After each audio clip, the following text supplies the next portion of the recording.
Assalamu alaikum everyone, welcome back to our channel JMR Learning Studio. Welcome back to another informative video of UK Skill Worker Visa. आज की हमारी video में हम discuss करेंगे एक refusal letter जो कि रिसेंटली आया है एक कैंडिडेट का ऑफ शॉप मैनेजर का उनका इंटरव्यू था और अनफॉर्चुनेटली उनका वीज़ा जो है वो रिफ्यूज़ हो गया।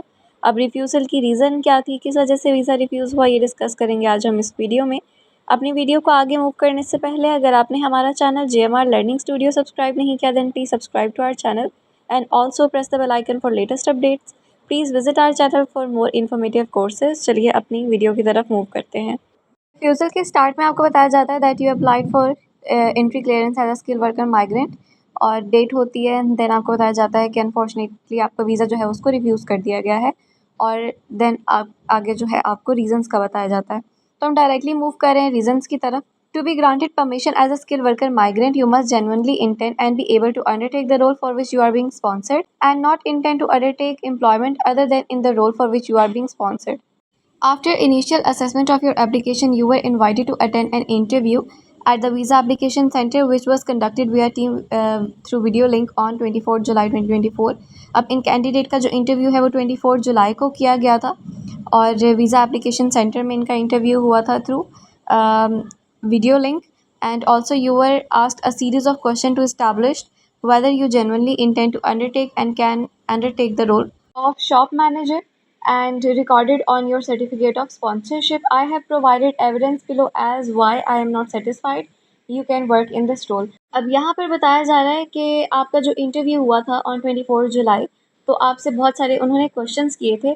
उन क्वेश्चंस की बेसिस पर जो आपने आंसर दिए हैं उन्हें नहीं लगता कि एज अ शॉप मैनेजर आप इस जॉब के लिए जो है वो सूटेबल हैं जिसके लिए आपको चूज़ किया गया है। और ऐसा क्यों लगता है उन्हें, तो उन्होंने इस चीज़ का एविडेंस भी नीचे दिया हुआ है, जैसे कि उन्होंने लिखा है provided the evidence below as to why I am not satisfied you can work in this role.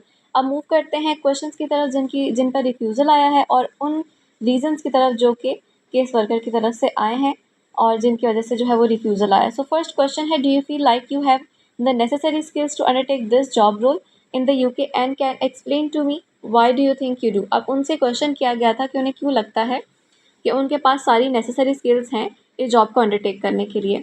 सो जो उन्होंने आंसर दिया था वो सेटिस्फाइड नहीं हुए इससे। अब क्यों सेटिस्फाइड नहीं हुए, उसका क्या रीज़न है, उसकी तरफ मूव करते हैं। In the above question you are asked if you have the necessary skill to undertake this job role. The answer you have given is vague and only mention one aspect of the skill you would need in this job position। अब उन्होंने जो answer दिया था वो काफ़ी उन्हें वेग लगा, उसमें डिटेल्स नहीं थी और जो उन्होंने आंसर दिया उसमें उन्होंने सिर्फ एक एस्पेक्ट जो है उसको मेंशन किया था और इसके अलावा उन्होंने कोई भी एस्पेक्ट जो है उसको मेंशन नहीं किया। सो वो ये कह रहे हैं कि with 3 years of experience at your previous work place, कि आपके पास 3 साल का एक्सपीरियंस है, so it would have been reasonable to assume you would have been able to explain more than one skill you need to perform in this role.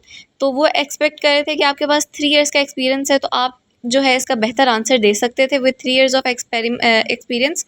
तो आपने उसका answer काफ़ी वेग दिया, सिर्फ एक चीज़ को एक्सप्लेन किया। अगर बाकियों को भी एक्सप्लेन करते तो फिर ठीक था, लेकिन एक चीज़ को एक्सप्लेन करने की वजह से जो है उन्हें सेटिस्फेक्शन नहीं हुई, वो सेटिस्फाइड नहीं हुए।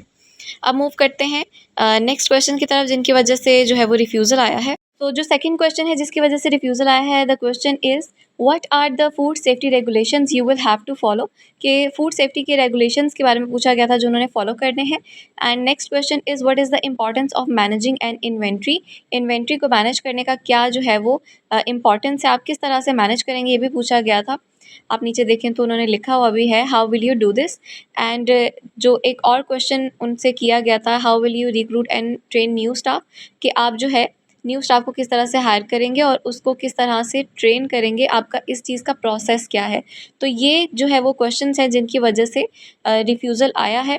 तो अब मूव करते हैं उन रीजंस की तरफ कि इन क्वेश्चन में ऐसी क्या प्रॉब्लम आई, उनके आंसर्स में ऐसी क्या प्रॉब्लम आई कि उनका वीज़ा जो है वो रिफ्यूज़ हुआ है। In the first question, you were asked what food safety regulations you will have to follow. First question में जब आपसे फूड सेफ्टी रेगुलेशंस के बारे में पूछा गया, you have failed to answer this question and only mention that you will use hygienic food and change the oil. जब आपसे फूड रेगुलेशंस के बारे में पूछा गया तो आपने जो है वो सही तरह से उसको आंसर नहीं दिया। आपने सिर्फ ये मेंशन किया कि आप हाइजेनिक फूड यूज़ करेंगे और जो है वो ऑयल चेंज कर देंगे। These are not food safety regulations, these are simply tasks that involve the food safety. अब यहाँ पर उन्होंने ये चीज़ मेंशन की है कि ये फूड सेफ्टी रेगुलेशंस नहीं है, ये सिर्फ सेफ्टी के लिए आप जो है इस चीज़ को यूज़ करते हैं। तो वो बेसिकली रेगुलेशंस का पूछना चाह रहे थे, लेकिन रेगुलेशंस के आंसर जो है वो नहीं दे सके। As an experienced restaurant manager, it's expected that you would know what regulations you would need to follow, or that you would have researched which UK regulations that will be in place. अब यहाँ पर यही बात उन्होंने की है कि UK regulations के बारे में जो है वो उनको इन्फॉर्मेशन नहीं थी। हम अपनी वीडियोस में भी आपसे ये बात बार बार शेयर करते हैं, बार बार आपको इस बारे में गाइड करते हैं कि अगर आप यूके जा रहे हैं तो आपकी जॉब से रिलेटेड यूके के जो भी लॉज बनते हैं, रेगुलेशंस बनते हैं, उसको आप एक दफ़ा पढ़ लें, उसको आप एक दफ़ा जो है वो ज़रूर देख लें, क्योंकि आपसे इससे रिलेटेड क्वेश्चंस किए जा सकते हैं। These are all responsibilities that are listed by your sponsor. जब जो आपका कॉज होता है, सर्टिफिकेट ऑफ स्पॉन्सरशिप होता है, वहाँ पर आपकी जो रिस्पॉन्सिबिलिटीज़ लिस्ट की जाती हैं उनमें एक ये रिस्पॉन्सिबिलिटी भी आती है जिसके बारे में जो है आपको नॉलेज नहीं थी, तो ये एक रीज़न था आपके रिफ्यूज़ल का। और जो बाकी दो क्वेश्चंस हैं उनके आंसर्स भी उन्हें काफ़ी वेग लगे थे, बेसिक लगे थे, जिसकी वजह से जो वीज़ा है उनका उसको अनफॉर्चुनेटली जो है वो रिफ्यूज़ कर दिया गया है। तो ये थी कुछ रीज़न्स, ये था रिफ्यूज़ल लेटर जो हमने आपके साथ आज शेयर किया शॉप मैनेजर। आई होप आपने इस रिफ्यूज़ल लेटर से कुछ सीखा होगा। अगर आपका इंटरव्यू है शॉप मैनेजर का, so we strongly advise you कि आप तैयारी करके जाएं, यूके के लॉज रेगुलेशंस के बारे में पढ़ के जाएं। बेशक जो भी आपकी कैटेगरी है उस कैटेगरी से रिलेटेड जो भी यूके के लॉज बनते हैं उनको ज़रूर आप देखें और उन पर रिसर्च करके जाएं, क्योंकि आपसे उनके बारे में जो है वो क्वेश्चनिंग की जाती है। I hope you like the video and if you did then please subscribe to our channel for more informative videos and also press the bell icon for latest updates. Also comment below, share it with your friends, like this video. मिलते हैं अपनी next video में, तब तक के लिए अपना ख्याल रखें। टेक केयर, अल्लाह हाफिज़।